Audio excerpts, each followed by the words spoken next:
जो आएंगे तो मैं सही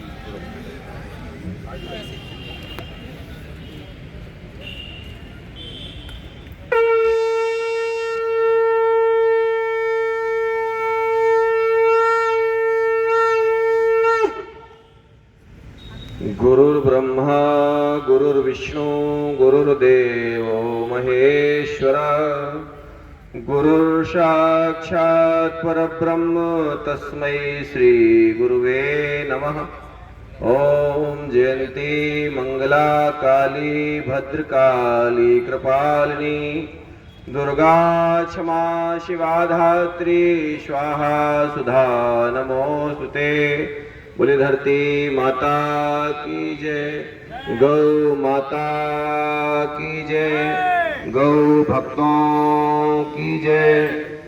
आज मध्य प्रदेश की राजधानी भोपाल इस पावन धरा में हम सभी गौ भक्त उपस्थित हुए हैं इस कार्य के लिए कि हमने अपनी जिम्मेदारी को जान लिया है।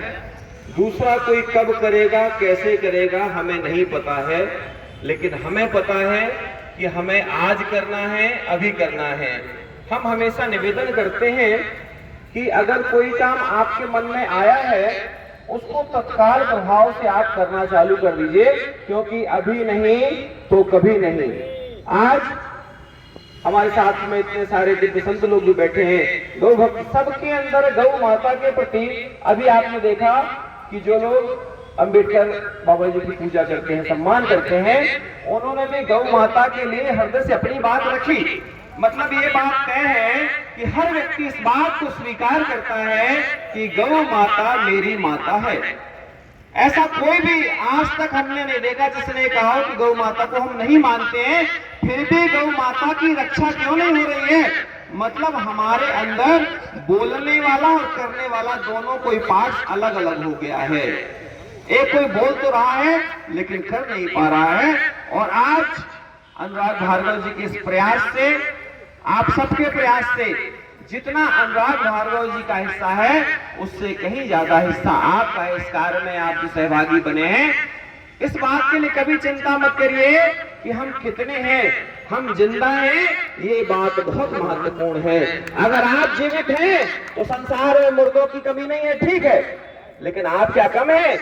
एक अकेला जो है हमेशा अपने आप को अगर मजबूत कर देता है, अपने आप को, हम हमेशा एक बात कहते हैं कि अकेले टूट मत जाना, कोई ना दे साथ तुम्हारा तो टूट मत जाना, कोई ना दे साथ तुम्हारा तो रूठ मत जाना। कोई साथ देने आएगा तब हम काम शुरू करेंगे, ऐसा बिल्कुल नहीं है। हम अपने काम को आज ही शुरू करके अब आवाज को, संपूर्ण सृष्टि को आनंदित करने वाली जो हमारी गौ माता है उसमें कहीं कोई भेद नहीं है।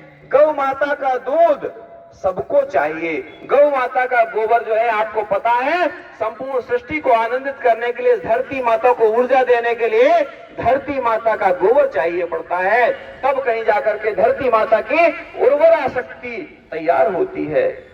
आज हम इस कार्य के माध्यम से, चूंकि हमने ये जान लिया है कि दोष देने से काम नहीं चलेगा, हमको अपने अंदर जिम्मेदारी का और ज्यादा प्रभाव बढ़ाना पड़ेगा। बार बार हम इस बात को निवेदन करते हैं, जिसने अपनी जिम्मेदारी को मान लिया, जिसने जान लिया, जिसने अवसर को जान लिया, जिसने अवसर पहचान लिया, वही अवसर विजयी कहलाता है, वही अवसर विजयी कहलाता है। एक होता अवसरवादी, एक अवसरवादी होता है और एक अवसर विजयी होता है। अवसरवादी जो होता है मौके पर जाके अपना काम करता है, लेकिन जो अवसर विजयी होता है वो जगह जगह जहां भी उसको जिम्मेदारी समझ में आती है अपने जिम्मेदारियों का निर्वहन करने का पूर्णतः तक प्रयास करता है। तो प्राण प्रण से समर्पित होकर के हम सबको इस कार्य के लिए जुट जाना है। और एक बात हम हमेशा कहते हैं, और हमारे अनुराग जी भी कहते हैं, महाराज जी आप इस बात को हमेशा रखिए। हम किसी संकल्प को लेकर चिंतन कर रहे थे, अचानक मन में एक बात आई, क्या कि मुर्दों को भी जगाना पड़ेगा। तो मुर्दे कैसे जागेंगे? मुर्दे जागेंगे आपको देख करके। आप कहते हैं ना कि अगर कोई वृक्ष सूख रहा हो, उसके बाजू से कोई हरा वृक्ष मिल जाता तो उसको भी सहायता मिल जाती है। अमरवेल के बारे में सब लोग जानते हैं, लेकिन तो मुर्दों में जान कैसे फूंकी जाएगी? उसके लिए 2 लाइन हृदय से आपके सामने जो है रख रहे हैं। ये ना तो कोई कविता है, ना कोई साहित्य, हृदय का दर्द है, इस बात को आप समझिएगा। क्योंकि ना तो ताली वाला मंच है, ना किसी का हम उद्बोधन करेंगे, ना किसी को हम प्रलोभन देंगे, लेकिन मन की जो बात है, हृदय की जो पीड़ा है, उसको तो पहुंचाना पड़ेगा ना। और ये जिम्मेदारी हमने समझी, आपने समझी है। मुर्दों में भी जान, किसमें? मुर्दों में। मुर्दों में भी जान फूंक दे हम हैं